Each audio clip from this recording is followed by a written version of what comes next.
திராணியோ துணிச்சலோ இல்லாம தமிழ்நாட்டு உரிமைகள் எல்லாம் அடகு வைக்கிற அரசியல் அவமானமாக இருக்காங்க.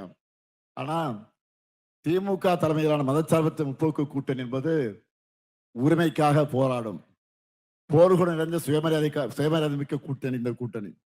அதனால்தான் டீலிமிட்டேஷன் என்ற பேர்ல தமிழ்நாட்டோட கழுத்துல கத்திய வைக்கிறாங்கன்னு தெரிஞ்சதும் தேர்தல் பிரச்சாரத்தை அப்புறம் பார்த்துக்கலாம், முதல்ல நாடாளுமன்றத்துல தமிழ்நாட்டுடைய அரசியல் உரிமையை நிலைநாட்ட வேண்டும் என்று சொல்லி நம்முடைய எம்பிக்கள் எல்லாம் டெல்லிக்கு அனுப்பி வச்சிருக்கிறார்.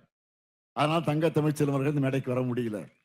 அவர் நான் தான் அனுப்பிச்சு வச்சிருக்கிறேன், போய் தீரணும்னு சொல்லி அனுப்பிச்சு வச்சிருக்கிறேன். டெல்லிக்கு சென்று அங்கே இப்ப கடுமையா போராடிட்டு இருக்கிறாங்க. இங்க தமிழ்நாட்டில் தேர்தல் பிரச்சாரத்துக்கு இடையிலையும் நான் உட்பட தமிழ்நாடு முழுக்க சுயமரியாதை மிக்க நம்ம கூட்டணி சார்பா கருப்பு கொடி ஏத்துறோம். தொகுதி சீரமைப்பு மசோதா நகலை எரிச்சு நம்முடைய எதிர்ப்பை தெரிவிச்சிருக்கிறோம். தமிழ்நாட்டு உரிமைக்காக போராடும் இந்த ஸ்டாலினுடைய கலைஞரை நீங்களெல்லாம் பலப்படுத்துவீங்களா?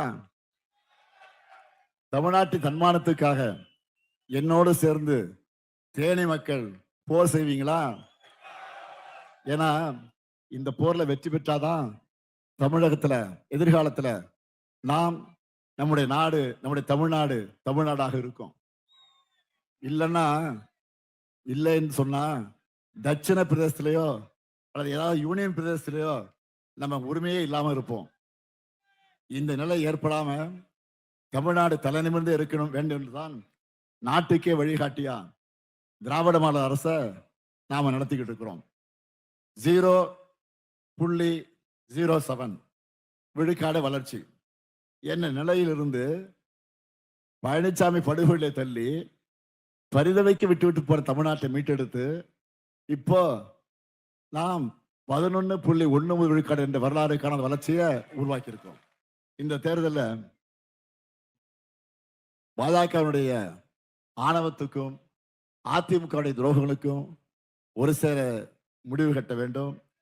தேனியில் இப்போது நான் பேசிக் கொண்டிருக்கிற போது ஒரு வெற்றி செய்தி வந்திருக்கிறது, நல்ல செய்தி வந்திருக்கிறது. அதை உங்களுக்கு நான் பகிர்ந்து கொடுக்கிறேன்.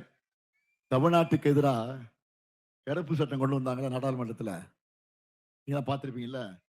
அதுல நாம கொண்டு வந்த தீர்மானம் தோற்கடிக்கப்பட்டு நாம் அதில் வெற்றி பெற்றிருக்கிறோம். இந்த வெற்றி சும்மா ட்ரெய்லர் தான். அடுத்து பெற இருக்கிற பாருங்க, அதான் மாபெரும் வெற்றி. தமிழ்நாடா டெல்லியான்னு கேட்டிருக்க பாருங்க. தமிழ்நாடா டெல்லியா?